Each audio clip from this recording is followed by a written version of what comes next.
Hello दोस्तों, मैं तकसल में आपका स्वागत। आशा करता हूं कि आप सभी मस्त होंगे और अपनी पढ़ाई शानदार एवं बेहतरीन ढंग से करते होंगे। चलिए दोस्तों, चलते हैं क्लास 10 एक्सरसाइज 3 दो चर वाली रैखिक समीकरण की ओर। चलिए दोस्तों, आप लोगों के सामने आए हैं दो चर वाली रैखिक समीकरण को लेकर के। देखिए, दो चर वाली रैखिक समीकरण का खोज सर विलियम हैमिल्टन ने किया था 1843 ईस्वी में किया था। देखिए, दो चर वाले रैखिक समीकरण pair of linear equation into variables.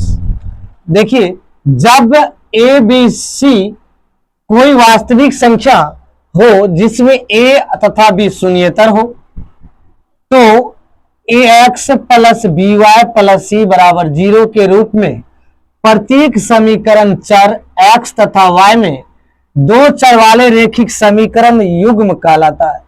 अब देखिए, जिसमें A X plus B Y plus C बराबर 0 के रूप में हो, 0 के रूप में प्रत्येक समीकरण के चर में एक्स तथा वाई रहे तो हम वह क्या समझेंगे? दो चर वाले रैखिक समीकरण समझेंगे।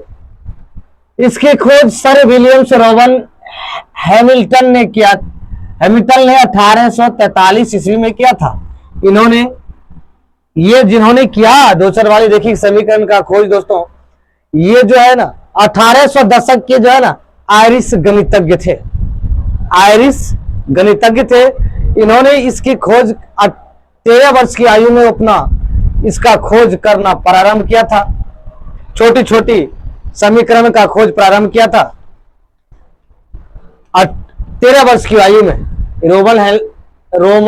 सर विलियम रोवन हैमिल्टन इन्होंने 13 वर्ष की आयु में समीकरण का खोज करना प्रारंभ किया था, छोटे छोटे समीकरणों को।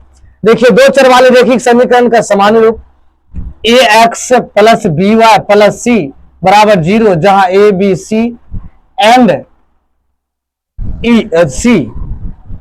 अब देखिए, दो चर वाले रैखिक समीकरण अनेक है या निम्न है, ठीक। अब देखिए, युगपत समीकरण या रैखिक समीकरण युग्म, simultaneous linear equation in two variables. देखो, दो चर वाले रैखिक समीकरणों के समूह को, जिसमें दो चर समीकरण होता है, जैसे एक्स वाई, दो चर वाले रैखिक समीकरण सी होता है। तो देखिए,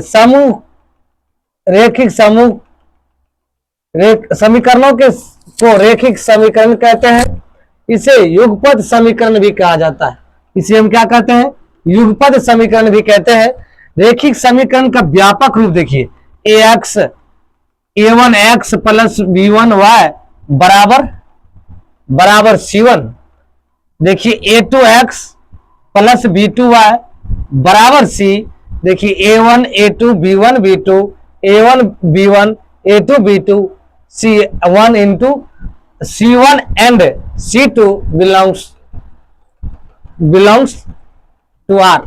अब देखिए, ये जो है ना रैखिक समीकरण युग्म का हल कैसे होता है, किस तरह से होता है, अभी तो हम इंट्रोडक्शन कर रहे हैं। अभी इस इंट्रोडक्शन खत्म करेंगे, उसके बाद एक्सरसाइज की ओर चलेंगे। अभी हम इंट्रोडक्शन में हैं।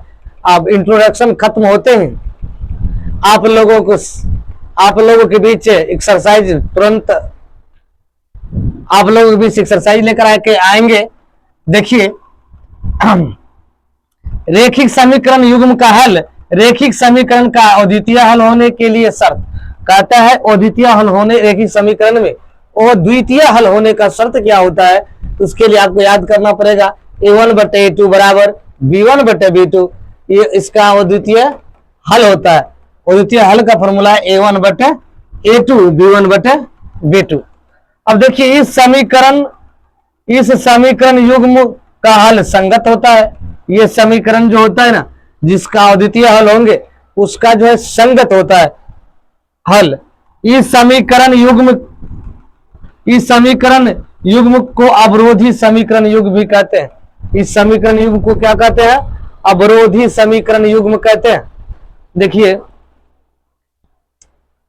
इसको अवरोधी समीकरण युग्म भी कहा जाता है।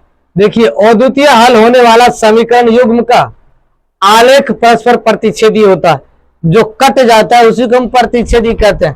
अब देखो ये रेखा एक दूसरे को काट रही है, तो ये क्या हो गया, प्रतिच्छेदी आलेख आलेख प्रतिच्छेदी हो जाएगा। जब हम ग्राफ बताएंगे ना आप लोगों को, तो उसमें प्रतिच्छेदी, समांतर, संपाती सब बताएंगे।